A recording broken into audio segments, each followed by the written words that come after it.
하나님 말씀은 마태복음 6장 10절입니다. 마태복음 6장 10절입니다. 우리 함께 한 목소리로 읽겠습니다.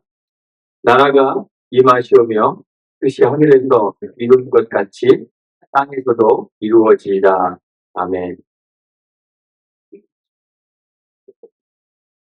제가 국민학교 다닐 때 방학을 하게 되면 방학 첫날 제일 먼저 했던 일이 있습니다. 생활 계획표를 짜는 것입니다. 도화지 위에다가 시작한 모양의 둥그런 계획표를 그려놓고 하루 일정을 시간별로 빼곡히 채워놓았습니다. 제가 과연 그 세워놓은 계획대로 며칠 정도를 지켰을까요? 하루? 뭐 그런 말 있잖아요. 보통 장신 3일 이런 말이 있으니 한 3일 정도는 지키지 않았을까 뭐 이렇게 생각하실 수도 있겠지만 제 기억으로는 저는 단 하루도 그렇게대로 생활하지 못했습니다. 왜냐하면 국민학생의 의지력으로는 도저히 지킬 수 없는 정도의 빽빽한 생활 계획을 세워놓았기 때문입니다. 계획표상으로 하려면 말도 안 되게 일찍 일어나야 됩니다. 운동도 해야 되고 성경도 읽어야 되고 엄마 심부름도 해야 되고 공부도 많이 해야 하고 책도 많이 읽어야 합니다. 해야 할 것이 아주 많습니다. 그런데 현실적으로는 제가 뭐 그렇게 부지런하지도 않고 의지력이 억수로 강하지도 않습니다. 그래서 절대 계획표대로 살 수가 없었습니다. 오히려요, 핸들 울다가 계약하는 전날 엄마한테 혼나면서 막 질질 짜면서 밀린 방학 숙제 하고요. 또 그림 읽기, 어렸을 때는 그림 그리잖아요. 그림 읽기를 뭐 한 달치, 한 달 반치를 그냥 그날 하루에 쓰느라고 날씨를 써야 되는데 날씨를 몰라서 오래된 신문 뒤적뒤적거리면서 썼던 그런 기억이 있습니다. 방학 기간에 많은 시간을 계획적이고 의미 있게 사용하기 위해서 생활 계획표를 짜는 거 얼마나 기특해요. 그렇죠? 뜻이 가상하잖아요. 그런데 저에게는 그 가상한 뜻을 성취할 만한 능력이 없었습니다. 물론 성인이 되어서 이제 늙어가고 있는 지금도 여전히 그렇습니다. 제가 제대훈련을 여러 번 해보는데요. 제대훈련 할 때 큐티라는 걸 해야 되기 때문에 계획표를 짜라고 합니다. 그럼 다 여기는 되는데요. 계획표 짜갖고 온 거 보면 제가 못 지킬 것 같은데 그런 경우가 많습니다. 그리고 실제로 해보면 아무도 그 계획표대로 아침에 일찍 일어나서 큐티하고 성경 읽고 뭐 그런 사람을 본 적이 없습니다. 우리는 계획하고 있는 뜻이 가상하면 가상할수록 그 뜻을 성취할 수 있는 가능성은 점점 더 낮아집니다. 그런데 하나님에게는 그렇지 않습니다. 하나님은 전지전능하십니다. 하나님이 뜻을 세우셨는데 성취되지 않는 것은 있을 수가 없습니다. 모든 존재하는 것은 하나님의 의지, 하나님의 뜻에 의해서 생기는 것. 하나님이 뜻하셔야 모든 사물이나 사건이 발생하는 것입니다. 반대로 하나님의 뜻이 있는데 존재하지 않는 것이 있을 수 있을까요? 있을 수 없습니다. 게다가 성경이 말합니다. 야고보서 1장 10절에 보면 하나님은 변함도 없으시고 회전하는 그림자도 없으시다는 것입니다. 하나님이 뜻하신 것이 중간에 바뀌어서 취소되는 일이 절대로 일어날 수 없다는 것입니다. 그런데 여기에서 사람들의 의문이 시작됩니다. 사람들이 묻습니다. 그렇다면 왜 우리가 기도해야 됩니까? 이렇게 묻습니다.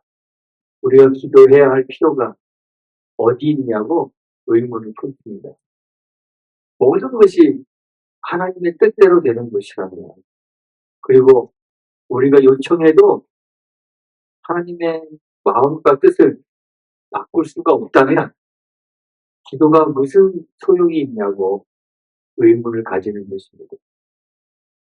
주님이 기도하시며 오늘 우리의 말씀처럼 아버지의 뜻이 하늘에서 이룬 것 같이 땅에서도 이루어질 것입니다.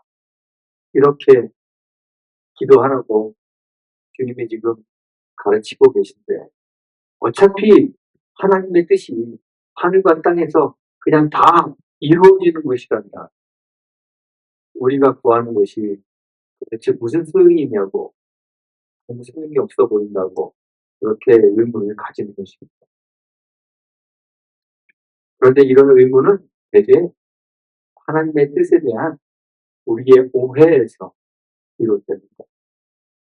우리는 하나님이 우리에게 대하여 가지고 계시는 생각, 계획, 하나님의 뜻, 그것을 신학적으로 예정이다 또는 작정이다 이렇게 표현합니다. 이런 용어를 사용해서 표현합니다. 그래서 우리 장로교, 특히 칼빈주의에서는 예정론을 가르친다 그렇게도 이야기하죠. 그런데 이 예정에 대해서 우리가 하나님의 계획에 대해서 이야기하면서 이러한 하나님의 계획, 예정이 마치 아주 먼 과거에 어느 한 시점에 만들어진 것으로 그렇게 이해하는 것입니다.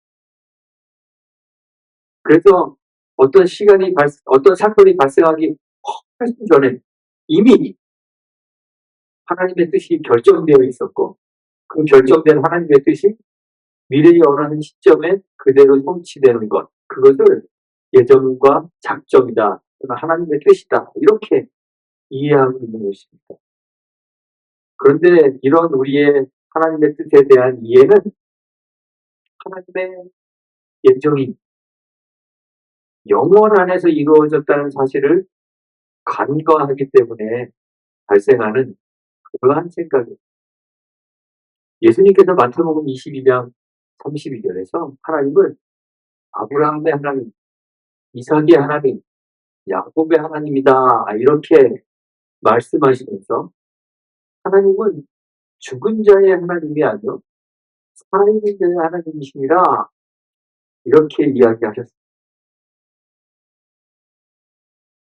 베드로 사도는 베드로후서 3장 8절에서 죽기는 하루가 1000년 같고 1000년이 하루 같은 이 한 가지 사실을 잊지 말라고 우리에게 교훈하고 있습니다. 이 두 말씀은 다 하나님이 우리와 같은 시간의 흐름에 제한된 한계가 있는 그런 세계에 계신 것이 아니라는 사실을 알려주고 있습니다. 하나님은 영원 가운데 계신다는 사실을 우리에게 알려주는 거예요. 하나님은 과거, 현재, 미래라는 이런 시간의 흐름에 그 위에 초월해 계십니다. 하나님은 초월자이십니다. 하나님에게는 과거, 현재, 미래가 없습니다. 우리의 과거도, 우리의 현재도, 우리의 미래도 모두가 다 하나님의 영원한 현재와 관계하고 있습니다. 저는 그렇게 믿고 또 우리의 신학이 그렇게 가르치고 있습니다. 그래서 우리가 하나님이 우리에 관하여 계획을 가지고 계시다.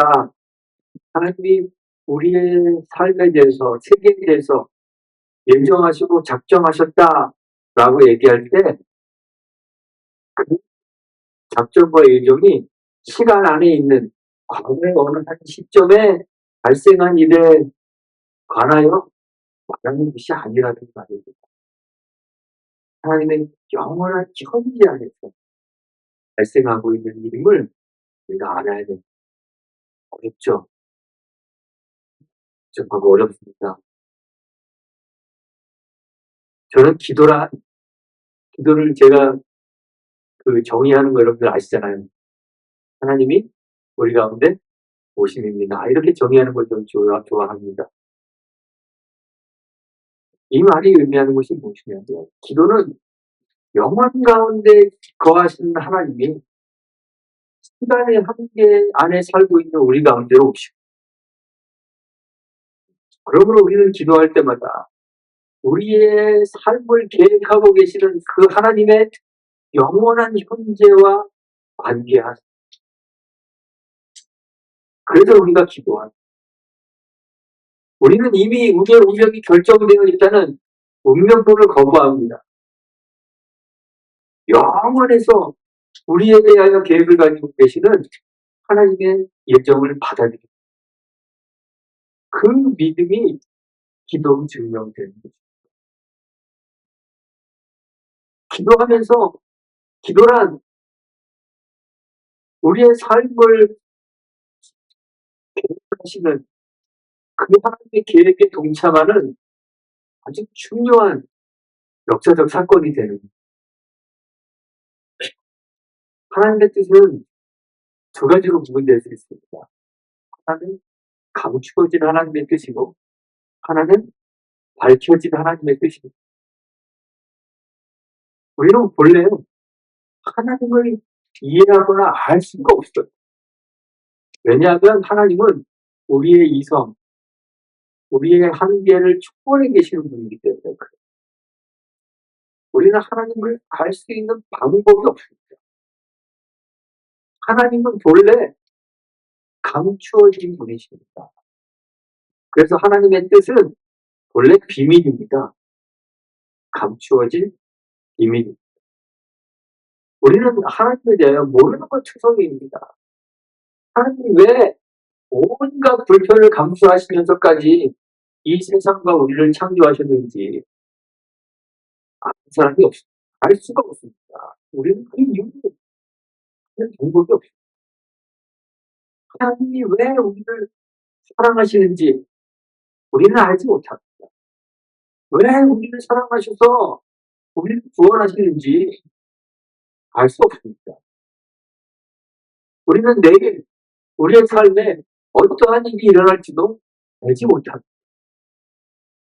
하나님이 우리의 삶을 어떻게 계획하고 계신지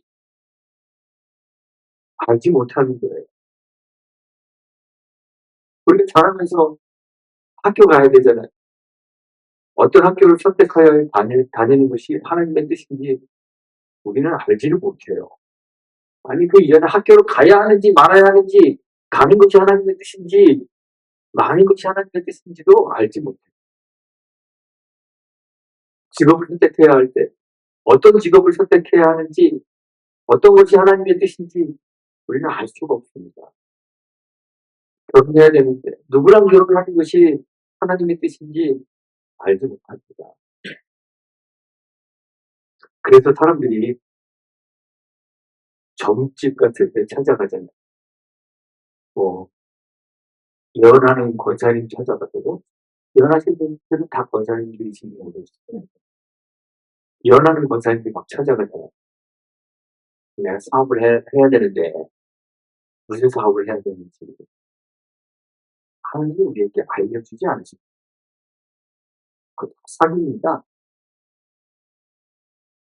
분명히 하나님은 우리에 대한 계획을 가지고 계시고 우리를 향한 하나님의 뜻이 있으실 텐데 우리는 그 하나님의 뜻을 알지 못합니다. 그래서 기도하는 거예요. 우리의 삶에 대하여 계획하시는 영원 가운데 계시는 하나님이 우리의 삶을 침투하셔서 우리의 현재에서 하나님의 영원한 현재를 경험하는 것이죠. 우리의 삶을 결정하시는 그 하나님의 뜻을 우리가 기도를 통해서 만나. 기도를 통해 하나님의 뜻을 구하고 우리의 생각이 하나님의 뜻이 되도록 기도하는 것. 우리가 기도할 때 우리는 두 가지 믿음 위에서 기도합니다. 첫째는 하나님의 뜻은 반드시 이루어진다. 믿음이. 그리고 둘째는 하나님의 뜻이 이루어지는데 하나님의 뜻은 궁극적으로 선하다는 믿음에 기초하여 기도한다. 하나님의 뜻이 선하시기 때문에 하나님의 뜻은 우리를 최선의 길, 가장 좋은 길로 인도하고 계신다는 그런 믿음 위에서 기도하는 거예요. 만약 그 믿음이 없으면 우리가 어떻게 기도할 수 있겠어요? 그렇죠? 그래서 예수님이 겟세마네 동산에서 기도하실 때 그에게 주어진 잔이 십자가의 고통의 길임을 알면서도 나의 원대로가 아닌 아버지의 뜻대로 되기를 기도하셨대요. 그 십자가를 짊어지고 가는 그 고통의 길이야말로 하나님이 우리를 위해 준비하신 가장 선한 기름을 알기 때문에 그 믿음 위에서 기도하십니다. 아버지의 뜻이 하늘에서 이룬 것 같이 땅에서도 이루어질 것입니다. 라는 주님의 가르쳐 주시는 이 기도가 바로 이 믿음을 고백하는. 그런데 현실적으로 하나님의 뜻이 이렇게 감추어져 있기 때문에 우리는 수많은 선택의 기로에서 예수님처럼 나의 원대로가 아닌 하나님의 뜻대로 되기를 원하는 그러한 선택을 하기가 쉽지 않습니다.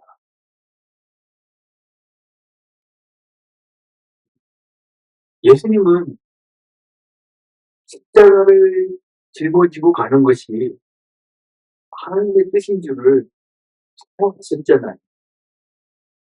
그런데 예수님 주변에 있었던 예수님의 제자들은 알지 못했어요. 그래서 베드로나 제자들은 예수님 그렇게 하지 마세요. 라고 예수님을 책망하며 꾸짖기까지 했죠. 우리가 그렇습니다. 우리는 하나님의 뜻이 감추어져 있기 때문에 이런 하나님의 뜻을 선택하기가 쉽지 않습니다. 그런데 우리가 알아야 되는 것이 있습니다. 하나님의 뜻은 반드시 이루어질 것이기 때문에 사실 우리가 어떤 선택을 하든 우리는 뭘 선택하게 되는 거예요? 하나님의 뜻을 선택하게 됩니다. 그런데 문제가 있습니다. 문제는 뭐냐면 한편으로는 우리는 하나님의 편에 서서 하나님의 뜻을 선택할 수도 있고 반대로 하나님을 대적하면서 하나님의 뜻을 선택할 수도 있다는 사실을 가룟 유다를 보세요. 가룟 유다가 예수님을 은 몇 개 받고 팔아먹는 그런 선택을 하잖아요. 그게 하나님의 뜻이었을까요? 아니었을까요? 하나님의 뜻이었겠죠. 그래야 예수님께서 십자가를 지시고 우리의 죄를 사하는 하나님의 궁극적인 선하신 뜻을 이룰 수 있습니다. 그런데 그의 선택을 통해 비록 예수의 십자가로 우리의 죄를 사하고 구원을 이루시려는 하나님의 뜻이 성취되었음에도 불구하고 그는 차라리 나지 않았으면 좋았을 것이다 라는 주님의 그 비참한 평가를 받아야만 했습니다. 우리가 하나님의 뜻을 선택하면서도 하나님을 대적하지 않기 위해서 하나님께서는 우리에게 꼭 필요한 만큼의 하나님의 뜻을 우리에게 알려주셨어요. 그것이 바로 밝혀진 하나님의 뜻이에요. 우리에게 밝히신 그 하나님의 뜻이 바로 하나님의 말씀. 우리는 말씀 속에서 우리를 향한 하나님의 뜻을 발견하게 됩니다. 우리 교회가 고백하는 신조의 그 첫 번째 그 항에서 이렇게 이야기합니다. 하나님의 말씀이 신앙과 행위에 대한 정확무한 유일의 법칙이 됩니다. 이렇게 고백합니다. 이 하나님의 말씀이 우리의 앞에 놓여져 있는 수많은 문제들에 대하여 선택을 하는 그러한 유일한 법칙이 된다는 것. 우리에게 향한 하나님의 뜻이 감추어져 있어서 우리는 선택의 기로에 설 때마다 늘 머뭇거릴 수밖에 없지만 하나님께서 우리에게 말씀을 주셨으므로 그 말씀이 우리의 신앙과 행위의 유일한 법칙이 되어 이 말씀에 의지하여 하나님의 뜻을 선택해 나가게 된다는 것입니다. 우리가 그렇게 선택할 때 우리의 선택이 하나님의 뜻을 성취해가는 도구가 되면서도 동시에 하나님이 대적하지 않고 하나님 편에 설 수 있게 만들어지는 거예요.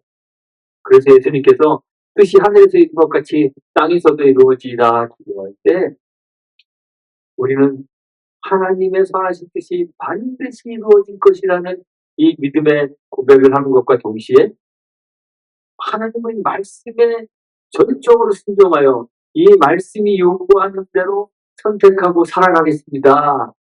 다짐하게 되는 것입니다. 하나님의 선한 뜻이 우리의 삶 가운데서 실현되도록 하겠다는 그런 다짐을 하게 되는 것입니다.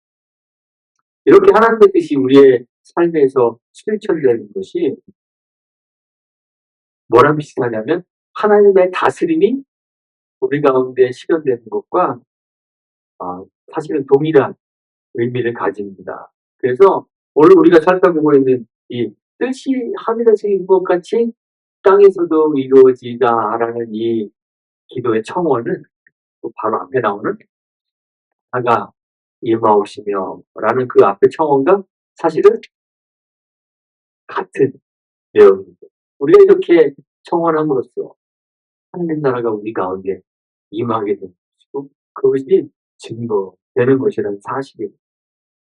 이 기도는 하나님 나라 백성의 신앙 고백이며 동시에 다짐이 됩니다. 하나님 나라의 백성은 이 믿음 위에서 삽니다. 우리가 온전히 하나님의 뜻 안에 살고 있음을 고백하는 하나님 나라의 백성은 이 믿음 안에 살고 있기 때문에 우리는 매일매일 결정해야 하는 수많은 선택의 기로에서 두려움 없이 선택할 수 있어요. 왜냐하면 우리가 어떤 선택을 하든 그 선택을 통해 뭐가 성취돼요? 하나님의 뜻이 성취될 것이기 때문에 그렇습니다. 뿐만 아니라 하나님의 뜻이 궁극적으로 다 선하기 때문에 우리의 삶을 통해 하나님의 선이 이루어질 것이기 때문에 우리는 두려움 없이 우리의 삶을 선택하며 살아갈 수 있는 것입니다. 그런데 그러면서도 우리는 하나님을 대적하는 하나님의 원수로서가 아니라 우리의 선택이 하나님의 그 선한 계획이 되기 위하여 우리에게 밝히 알려주신 하나님의 뜻, 하나님의 그 말씀을 주의 깊게 듣고 배우고 실천해 나가야 하는 그리고 그 밝혀진 하나님의 뜻에 순종하여서 그 말씀을 우리 신들을 고백하는 것처럼 신앙과 행위의 정확무한 유일한 법칙으로 삼고 그 말씀에 근거하여 우리의 삶을 선택하며 살아가는 것입니다. 예수님께서 예수님에게 알려진 하나님의 뜻, 그 십자가의 길을 선택하시면서 나의 원대로 마옵시고 아버지의 뜻대로 되기를 원합니다. 기도하면서 결국은 하나님의 뜻을 선택하신 것처럼 우리도 예수님께서 우리에게 알려주신 하나님 백성의 온전한 삶을 살아야 하는 거예요. 이 기도 앞에 하나님 백성의 온전한 삶에 대해서 쭉 예수님이 말씀하셨잖아요. 팔복에서부터 율법에 대한 새로운 해석까지.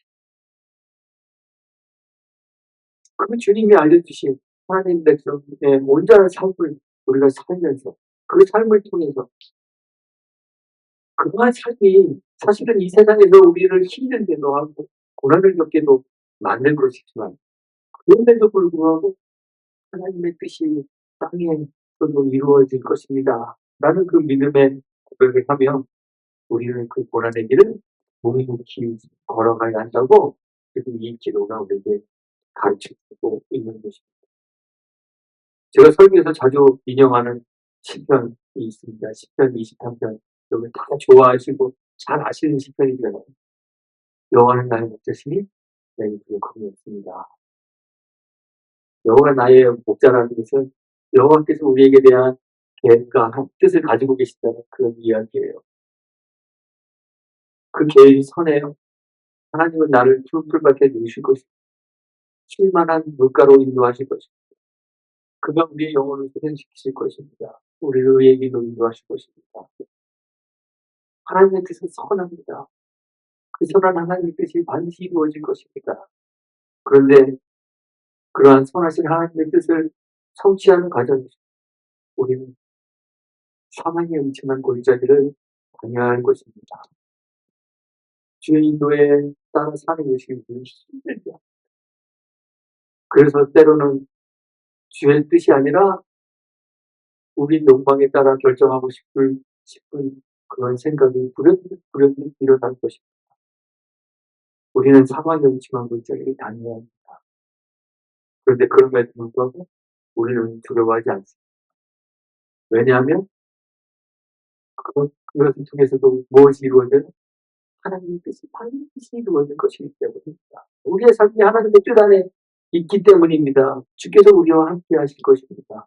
주의 지팡이와 막대기와 우리를 안위할 것입니다. 그리고 우리가 기꺼이 밝히 알려진 그 뜻에 따라 사망의 음침한 골짜기를 선택하여 주께서는 우리를 하나님의 선하심으로 결국 인도하실 것입니다. 우리 원수의 목전에서 우리에게 상을 차려주실 것입니다. 우리 머리에 기름을 부으실 것입니다. 우리의 잔을 넘치도록 채워주실 것입니다. 이러한 믿음을 가지고 기도하는 것이, 다짐하는 것이 바로 이 기도입니다. 하나님 마음입니다. 뜻이 하늘에서 이루어 같이 땅에서도 이루어질 것입니다. 우리가 이 기도에 복창하는 주의 제자들이 되었습니다. 하나님의 그 선하신 계획에 대한 어떤 믿음을 주님이 가르쳐 주신 대로 그 힘들고 어려운 삶이지만 그 삶을 기꺼이 살겠습니다. 다짐하며 기도하는 저와 여러분들 되시기를 주의 이름으로 축원하고 부탁드리겠습니다. 기도하겠습니다. 하나님 감사합니다. 죄로 인해 사망의 권세 아래 놓여진 이 세상에 그리스도를 통해 하나님 나라를 은혜로 시작하시고 우리를 선택하여 하나님 나라 백성으로 살게 하시니 감사합니다. 영원에서 우리를 향한 선한 뜻을 세우시고 주님의 뜻을 우리 가운데 진실하게 이루어 가시니 감사합니다. 하나님의 인도하심에 대한 진실한 믿음으로 두려움 없는 삶 살도록 도와주시고 우리에게 밝히 알려주신 그 주님의 뜻인 말씀에 따라 순종하며 늘 하나님의 뜻이 우리 가운데서 이루어지도록 결단하며 살도록 함께 해주옵소서. 예수님의 이름으로 기도합니다. 아멘.